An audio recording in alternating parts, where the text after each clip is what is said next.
कैसे हुई थी श्री कृष्ण की मृत्यु? महाभारत काल से जुड़े इस रहस्य को जान विश्वास नहीं करेंगे आप। भगवान विष्णु के 8वें अवतार श्री कृष्ण की लीला तो हम अक्सर बड़े बुजुर्गों द्वारा सुनते आए हैं, लेकिन भगवान श्री कृष्ण की मृत्यु कैसे हुई? मृत्यु का कारण क्या था?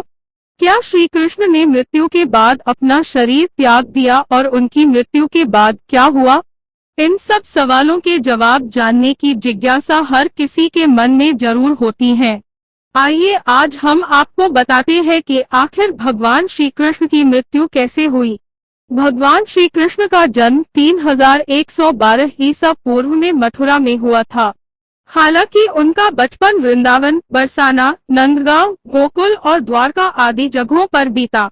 बताया जाता है कि महाभारत के युद्ध के बाद श्री कृष्ण ने द्वारका पर 36 वर्षों तक राज किया, जिसके बाद उन्होंने अपना देह त्याग दिया था।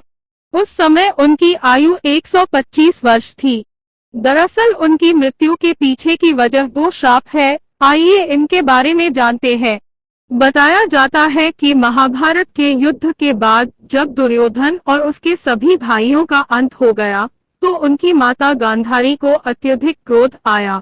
अपने बेटे के शव पर शोक व्यक्त करते हुए रणभूमि पर गांधारी ने श्री कृष्ण को 36 वर्षों के बाद मृत्यु का श्राप दे दिया। ये सुनकर पांडव चकित रह गए, लेकिन श्री कृष्ण ने मुस्कुराते हुए इस अभिशाप को स्वीकार कर लिया। इसके बाद ठीक 36 वर्षों के बाद उनकी मृत्यु हो गई। उनकी मृत्यु एक शिकारी के हाथों हुई। भागवत पुराण में बताया गया है कि एक बार श्री कृष्ण के पुत्र सांब ने शरारत करने की सोची। सांब अपने मित्रों के साथ एक स्त्री का वेश धारण कर ऋषि मुनियों से मिलने गए। स्त्री के वेश में सांब ने ऋषियों से कहा कि वह गर्भवती है।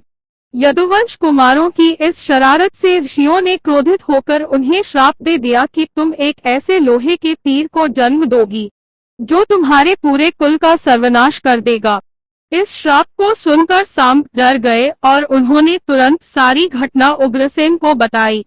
श्राप से छुटकारा पाने के लिए उग्रसेन ने सांब से कहा कि तीर का चूर्ण बनाकर प्रभास नदी में प्रवाहित कर दो, जिसके बाद सांबा ने वही किया।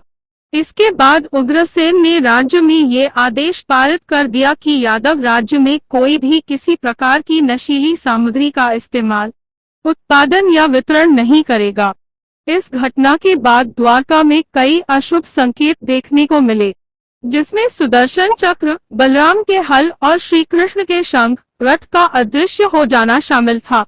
धीरे धीरे यहाँ अपराधों और पापों में भी बढ़ोतरी होने लगी और एक दिन सभी नगरवासी मदिरा के नशे में चूर हो गए और आपस में ही लड़ने मरने लगे। इस तरह सभी आपस में लड़कर मार गए।